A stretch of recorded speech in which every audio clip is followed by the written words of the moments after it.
Hello everyone, it's the team at TV Days Drama Digest, back with a full, and we mean full, breakdown of everything that went down on the April 22nd episode of Days of Our Lives. We've taken those brief teaser notes and turned them into a brand new, in-depth article packed with extra drama, backstage insight, and emotional detail. If you missed today's episode, settle in, here's your comprehensive, scene-by-scene guide. EJ's shocking awakening, secrets, lies and memory gaps. The hospital room early in the morning. EJ lies unconscious in the sterile white of Salem University Hospital. Beeping monitors and the distant hush of nurses' footsteps set the stage for the moment fans have been waiting for. His eyes flutter open. But this isn't a simple hero wakes up scene.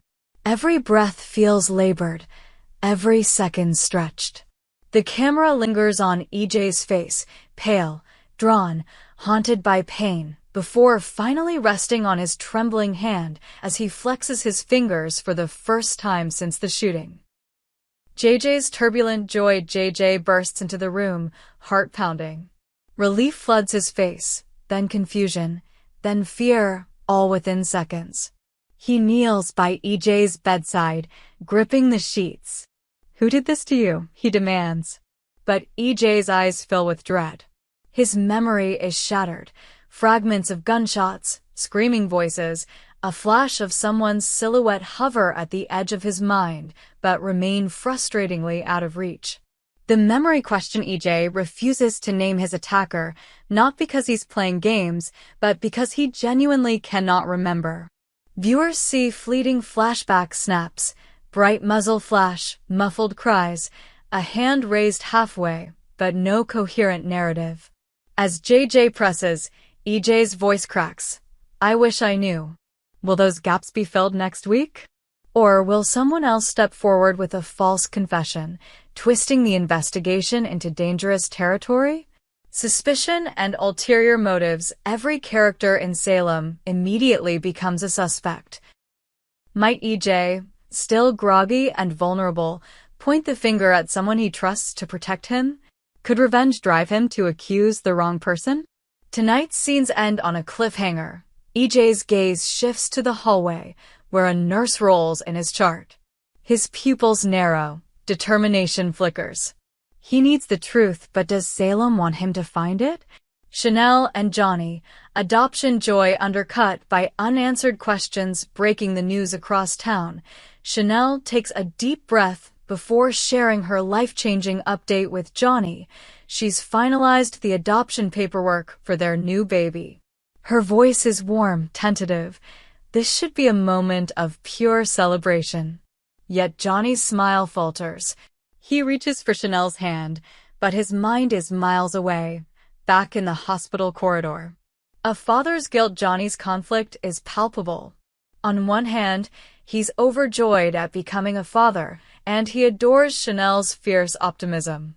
On the other, guilt plagues him. Can he truly celebrate a new life while his brother lies in critical condition?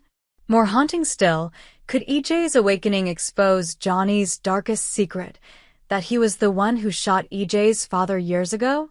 The scene cuts between Chanel's hopeful eyes and Johnny's haunted reflection in a mirror.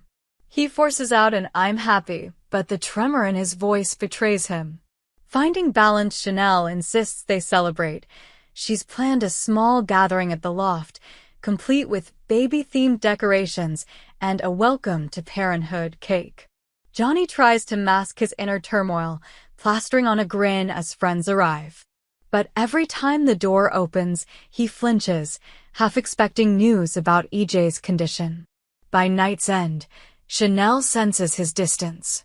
She pulls Johnny aside, voice low. "Talk to me." He presses a kiss to her forehead and whispers, "I'll be fine." But will he ever truly be? Gaby and Cat. Old allies reunite in the search for Clyde. Tense reunion. Gaby and Cat haven't spoken since the whole Clyde debacle.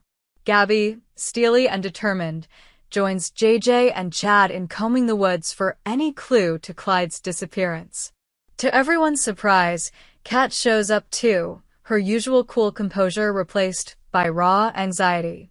The two women lock eyes. For a beat, neither moves. Then Cat steps forward, voice shaking. "I'm sorry."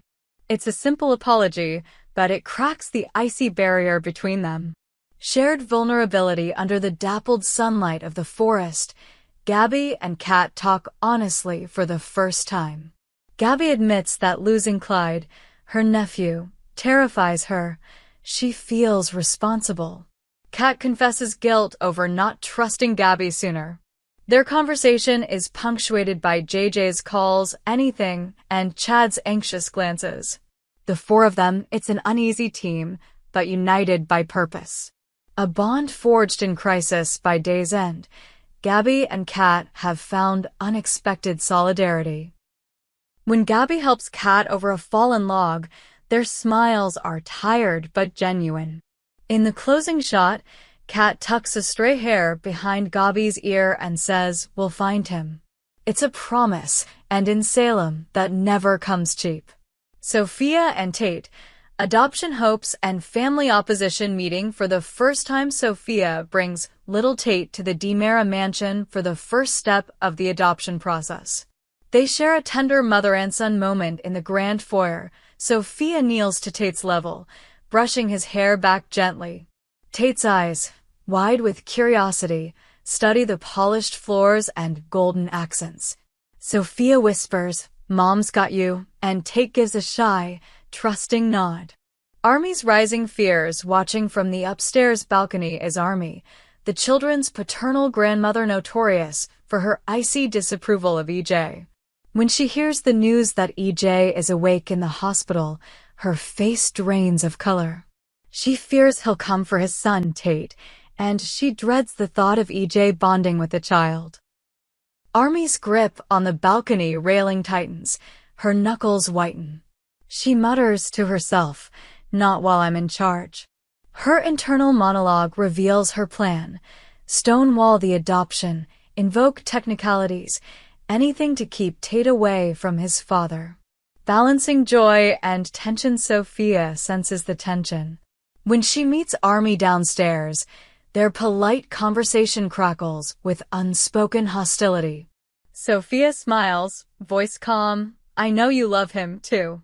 Army's reply is frosty, "I want what's best for Tate."